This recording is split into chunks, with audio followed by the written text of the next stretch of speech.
নমস্কার বন্ধুরা, আজকে আমি পুঁই শাক সর্ষে বাটা দিয়ে করছি। প্রথমে পুঁই শাকটাকে কেটে নিয়েছি, কেটে ধুয়ে লবণ হলুদ সেদ্ধ বসিয়ে নিয়েছি। দেখতে থাকুন আজকের রেসিপিটা। যদি ভালো লাগে লাইক করবেন, কমেন্ট করবেন, সাবস্ক্রাইব করবেন, লিখে জানাবেন কেমন লাগলো রান্নাটা। পুঁই শাকটা সেদ্ধ হয়ে গেছে, আলুগুলো গলে গেছে। এখন আমি নামিয়ে নেবো। নামিয়ে নিয়ে একই কড়াইতে ফোড়ন দেবো। কড়াইতে তেজপাতা শুকনো লঙ্কা দিয়ে দিয়েছি ফোড়নে। এবার কালো জিরে, সাদা জিরে আর মেথি ফোড়ন দেবো।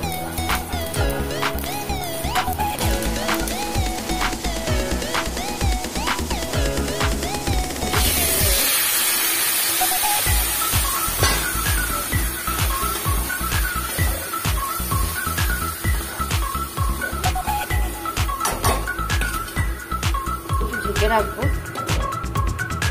এদিকে মিক্সিংয়ে আমি কাঁচা লঙ্কা আর সরষে মিক্সিং করবো।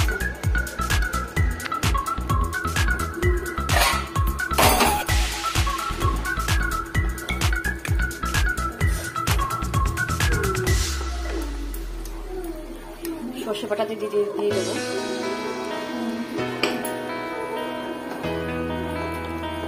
সর্ষে বাটা দিয়ে বেশিক্ষণ জাল দেওয়া যাবে না, একটু সিম করে ঢেকে রাখবো।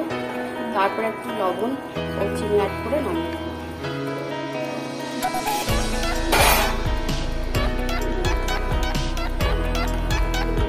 এর মধ্যে একটু চিনি অ্যাড করবো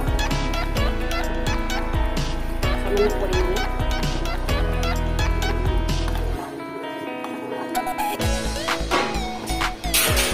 লবণটা চেক করে নামিয়ে নিয়েছি পুঁই শাক সর্ষে বাটা দিয়ে। দেখতে পাচ্ছেন অসাধারণ দেখতে লাগছে, খেতে খুব ভালো লাগে।